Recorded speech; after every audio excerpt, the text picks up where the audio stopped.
The Moon. It's our nearest neighbor in space, and data we gather from its features can tell us a lot about the rest of our solar system. And through the eyes of the LRO spacecraft, we can explore the lunar surface in all new ways, in fascinating detail.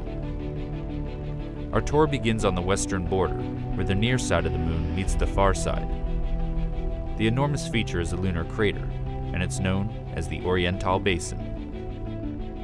Here, LRO's terrain map combines with surface gravity measurements from the Grail mission.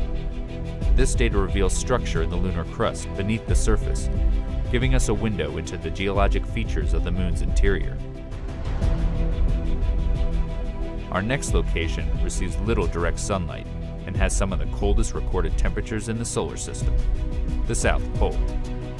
The highlighted spots signify potential water ice based on temperature readings from LRO's Diviner instrument and reflectance from its laser altimeter LOLA. LOLA also allows us to peer into the darkness of Shackleton Crater by bringing us this digital elevation model. It's 21 kilometers wide and 4 kilometers deep, but it pales in comparison to the largest known impact crater in the Earth-Moon system, the South Pole Aitken Basin. Sitting on the far side, it's 2,500 kilometers across and 13 kilometers deep. We don't yet know exactly how old the basin is, but it was first seen in the 1960s by spacecraft flying around the far side. As much as we use LRO data to investigate areas we can't see from Earth, we also probe familiar territory on the lunar near side to bring back images with an all-new level of detail. This is Tycho Crater. It's around 100 million years old.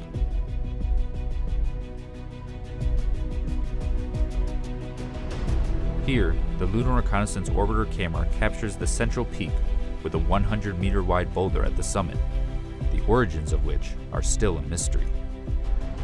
Continuing across the Moon's near side, we will arrive in an area ripe for future exploration due to the diversity of impact and volcanic materials. It features a prominent crater so bright it's not only visible through telescopes, but also to the naked eye. Welcome to the Aristarchus Plateau. Here, infrared shows the mineral pyroxene in orange and a splash of plagioclase in blue from Aristarchus Crater. This region can tell us a lot about the rich volcanic history of the Moon. As much as we study the Moon looking for sites to visit, we also look back at places we've already been.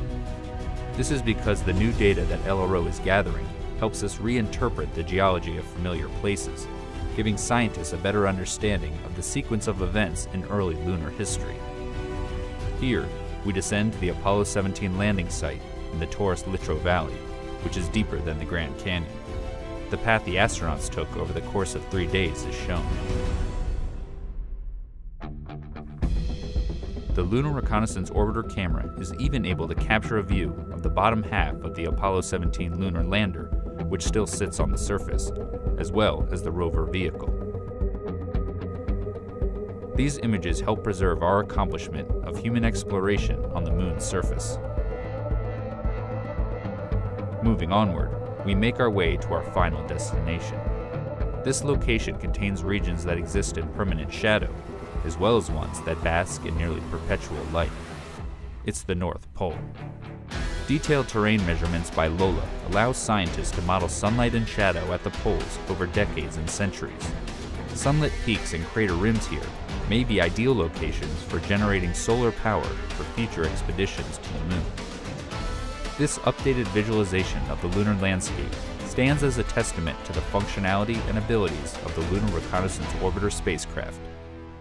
And as the mission continues to gather data, it will provide us with many more opportunities to take a tour of our Moon.